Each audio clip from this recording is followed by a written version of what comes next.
Bankers selection committee BSc কর্তৃক আয়োজিত যে ব্যাংকের 6 গভর্নমেন্ট এবং 2 ফিনান্সিয়াল ইনস্টিটিউটের সিনিয়র অফিসার পদে 2019 সালে আসা বেশ কটা ভোকাবুলারি খেয়াল করেন। এখানে খেয়াল করুন, বলা হচ্ছে যে অপোজিট মিনিং, অ্যাকিউট, তারপরে অর্ডিনারি, সেখান থেকে দেখেন ভলান্টারি।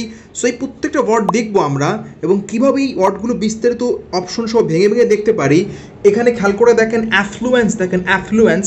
সো এই 4টা অপশন দেখতে পাচ্ছেন, প্রভার্টি, কন্টিনিউয়েন্স। সো প্রত্যেকটা ওয়ার্ড আজকে আমরা এই ভিডিওতে এই ব্যাংকের আসা ভোকাবগুলো বিস্তারিত আলোচনা করব। So let's start.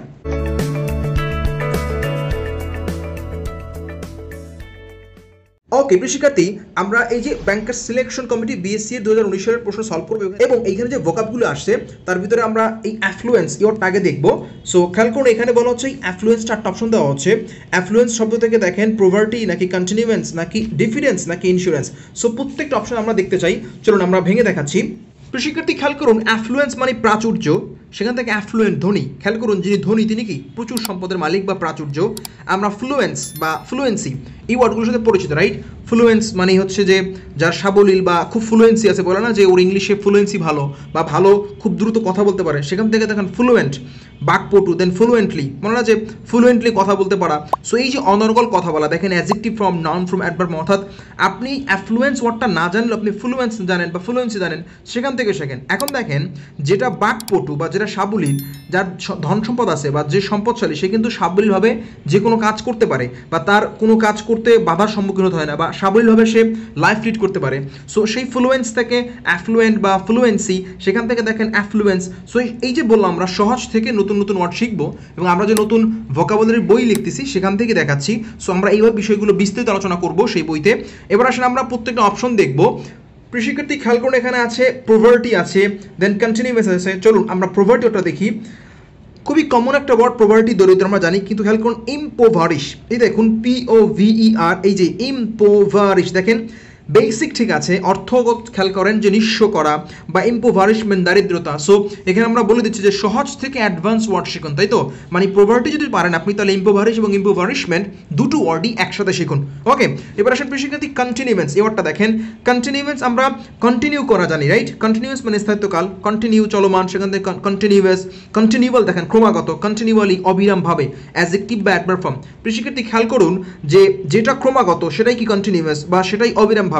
সো যেহেতু আপনি কন্টিনিউয়াস জানেন, তাহলে সেখান থেকে কন্টিনিউয়াল এবং কন্টিনিউয়ালি বা কন্টিনিউয়েন্স এই ওয়ার্ডগুলো একসাথে শিখে ফেলেন। ওকে, এবারে আসেন প্রিয় শিক্ষার্থী, আমরা এই যে অ্যাফ্লুয়েন্সের AB দেখলাম, C নাম্বার ডিফিডেন্স এবং ইন্স্যুরেন্স, কমন শব্দ ইন্স্যুরেন্স, তারপরে দেখবো আমরা। তবে ডিফিডেন্স ওটা খেয়াল করেন, এই যে খেয়াল করুন, আমরা ডিফিডেন্স মানে হচ্ছে অবিশ্বাস, আমরা কনফিডেন্স জানি, রাইট? দেখুন কনফিডেন্স থেকে ডিফিডেন্স জাস্ট একটা অ্যান্টোনিয়াম। সো আপনি যখন শিখবেন সহজ থেকে অ্যাডভান্স বা নতুন ওয়ার্ডগুলো শিখে রাখেন, কারণ এগুলো খুবই ইজিলি মনে রাখা সম্ভব। আপনি কনফাইড দেখেন, কনফাইড, এই যে কনফিডেন্স থেকে কনফাইড বা ফর্ম, সেখান থেকে কনফিডেন্ট আত্মবিশ্বাসী, দেন কনফিডেন্ট। আচ্ছা, দুটো পার্থক্য দেখেন, কনফিডেন্ট এবং কনফিডেন্ট। সূক্ষ্ম পার্থক্য দেখেন যে একটা ই এবং একটা এ স্পেলিংয়ের ভিন্নতা দেখেন, এবং অন্তরঙ্গ বন্ধু বা বিশ্বাসপাত্র। দেখুন যে যার আত্মবিশ্বাস বা বিশ্বাস আছে, সেখান থেকে অন্তরঙ্গ বন্ধু মানে বিশ্বের সাথে একটা কমিউনিকেশন বা অর্থগত মিল আছে, বাট স্পেলিংয়ের ভিন্নতা দেখেন। আমরা এখানে স্পেসিফিকলি বলে দিচ্ছি স্পেলিংয়ের সূক্ষ্ম পার্থক্য খেয়াল রাখুন। সো আপনি যখন শিখবেন সব কাছাকাছি ওয়ার্ড স্পেলিংয়ের সূক্ষ্ম ডিফারেন্স খেয়াল করে শেখেন। সেখান থেকে দেখেন এই যে ডিফিডেন্স দেখলাম, সেখান থেকে ডিফিডেন্ট অবিশ্বাসী, ঠিক আছে? একটা হচ্ছে নাউন ফর্ম আর একটা হচ্ছে অ্যাডজেক্টিভ ফর্ম। ওকে, সো আমরা যখন শিখবো কনফিডেন্স থেকে ডিফিডেন্স, ডিফিডেন্ট, কনফিডেন্ট এবং কনফিডেন্ট, এই যে ওয়ার্ডগুলো সূক্ষ্ম ডিফারেন্সগুলো আমরা একসাথে শেখার চেষ্টা করব। ওকে, এবার আসেন অপশন ডি দেখলাম আমরা ইন্স্যুরেন্স। ইন্স্যুরেন্স মানে জীবন বীমা, সেখান থেকে ইনস্যুরেবল মানে বিমাযোগ্য, সেখান থেকে এনশিওর মানে বিমা করা বা নিশ্চিত করা। দেখুন ওই যে SURE মানে শিওর করা, সেখান থেকে এনশিওর মানে হচ্ছে বিমা করা বা নিশ্চিত করা।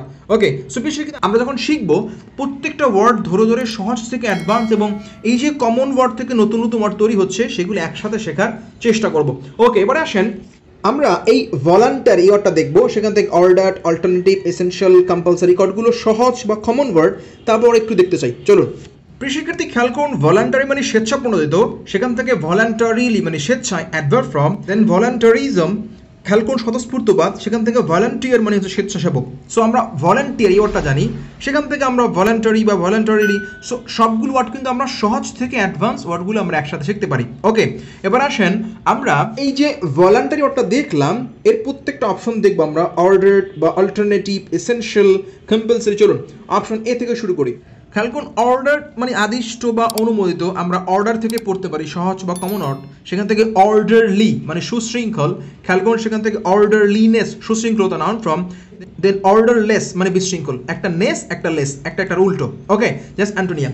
এখন দেখেন প্রিয় শিক্ষার্থী, আপনি যখন শিখবেন একসাথে শেখেন, সেখান থেকে ডিসঅর্ডার দেখেন জাস্ট উল্টো, ডিসঅর্ডার বিশৃঙ্খলা, ডিসঅর্ডারলি বিশৃঙ্খলাপূর্ণ অ্যাডজেক্টিভ ফর্ম, দেন ডিসঅর্ডারলিনেস অনিয়ম নাউন ফর্ম। ওকে, সো আপনি সহজ থেকে কমন অ্যাডভান্স সবগুলো শব্দ একসাথে শেখেন যাতে করে নেক্সট টাইম কনফিউজ না হন এবং কোনটা অ্যাডজেক্টিভ কোনটা নাউন একটু খেয়াল করে শিখুন। এবার আসেন অল্টারনেটিভ। দেখেন অল্টারনেটিভ আমরা জানি যে অল্টার পরিবর্তন করা, অল্টারনেট ভার্ব ফর্ম পরিবর্তন বা পর্যায়ান্বিত করা, বা সেখান থেকে অল্টারনেটিভ পরিবর্তনশীল, সেখান থেকে অল্টারনেটলি পর্যায়ক্রমে অ্যাডভার্ব ফর্ম, দেন অল্টারনেশন পরিক্রমণ বা অদল বদল নাউন ফর্ম। সো প্রিয় শিক্ষার্থী খেয়াল করেন, আপনি যখন শিখবেন একদম বেসিক ধরে ধরে প্রত্যেকটা ওয়ার্ড শেখেন যাতে করে আপনি কনফিউজড না হন। ওকে, এবার আসেন এসেনশিয়াল কমন ওয়ার্ড। খেয়াল করুন এসেনশিয়াল প্রয়োজনীয়, এসেনশিয়ালি প্রয়োজনীয় হবে জাস্ট অ্যাডভার্ব ফর্ম, দেন কম্পালসারি ওয়ার্ডটা দেখেন কম্পালসারি আবশ্যক, বাট ভার্ব ফর্ম দেখেন কম্পালসেট, এই ওটা অনেকেই জানেন না হয়তো বা কম্পালসেট। সো খেয়াল করে শেখেন কম্পালসেট মানে আবশ্যক করা ভার্ব ফর্ম, দেন কম্পালশন বাধ্যকরণ অলসো নাউন ফর্ম। ওকে, সো প্রিয় শিক্ষার্থী আপনি কম্পালসারি জানলে সেখান থেকে কম্পালসারি এবং কম্পালশন দুটো ওয়ার্ড একসাথে শিখে ফেলেন। এবং আমরা যে নতুন বই লিখছি সেই বইয়ে এই যে ব্যাংকার্স সিলেকশন কমিটি বিএসসির যে প্রিভিয়াস ভোকাবগুলো আছে সালভিত্তিক আমরা বিস্তৃত আলোচনা করতেছি। ওকে, সো প্রিয় শিক্ষার্থী খেয়াল করুন, আমরা এইখানে যে 4টা ভোকাব ছিল, একটা হচ্ছে ভলান্টারি, তারপরে অ্যাকিউট, অর্ডিনারি এবং হচ্ছে অ্যাফ্লুয়েন্স, সেখান থেকে আমরা এই অ্যাফ্লুয়েন্স এর প্রত্যেকটা অপশন এবং এই যে ভলান্টারি ছিল এর প্রত্যেকটা অপশন আপনাকে আলোচনা করে দেখালাম। সো আশা করি আপনি খুব ইজিলি ভাবে ভোকাব ধরে ধরে বেসিক ধরে ধরে শিখতে পারবেন। সো আজকে এই পর্যন্তই, থ্যাঙ্কস ফর ওয়াচিং।